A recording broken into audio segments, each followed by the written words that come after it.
toast.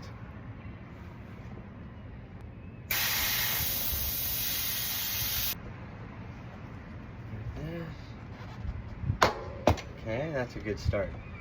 Get it right in there so it doesn't fly out on you. So I take this thing and I just shove it right up in there. Now you're gonna wanna get a good tight grip and just start ripping your way around, especially if you're not worried about reusing the tire.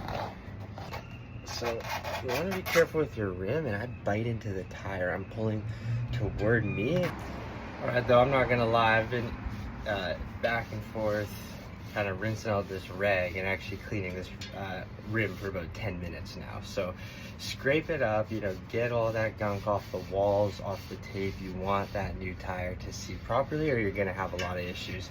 I think this is what you normally pay for when you take your stuff to the shop, and this is where guys kind of skip steps and try to rush. So just take the time and create a perfect seal. Okay, so we found the rotation here.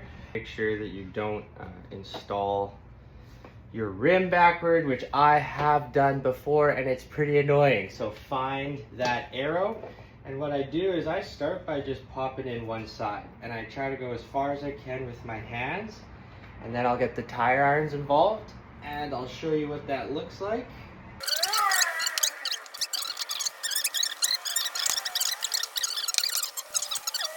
So you can see here, this is a critical place. Now, we really don't want to lose progress on either side. So I step down freaking hard on the tire, and you got to hold on and just pull the entire tire in from here. There we go. So this is step one. Okay. So step one is just separating the tire and just purposefully letting that just run, and it's just gonna make a little bit of a mess, and we're okay with that. Whoa, look out. We want contact of tire sealant, rim, and tire all along the edges here. It's like beading, right? So helping this to all just create a good contact before we get any air or start really filling it up. As you fill it up, you're gonna hear the tire seize and literally kind of pop into place. Whoa, there it goes. So I'll tidy it up a little bit. Little valve puller from Cove Bikes. And you just fit that right on top of the nozzle and just start twisting. I use something like empty can.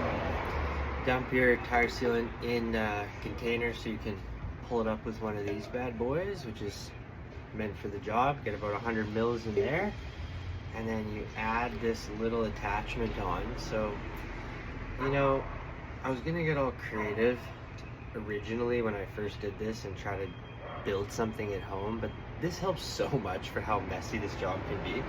So we've already removed the little valve stem, and now I'm gonna try to show you this. So we pop this on, of course, with this right at the bottom, just for gravity's sake, kind of common sense. Pop this right on top, get it on there real good, and then just slowly start squeezing. Snug. I'll go for like a little quarter turn twist. You just got the nozzle on, finished filling it up with air, and now you're just gonna continue to spin and bounce it a little bit. I tighten down, of course, the through axle, and then anytime I touch the wheel, I'll loosen up the brake mechanism. And I do this to ensure that I haven't adjusted any type of angles, there's no rub, and everything can just have a chance to reseat perfectly. So I'm gonna show you how to do that. Okay, so we want that really loose.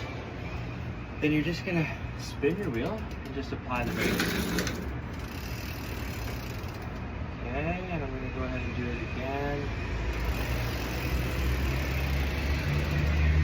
Okay, so now, as I'm squeezing down the brakes with my right hand, you tighten down till snug.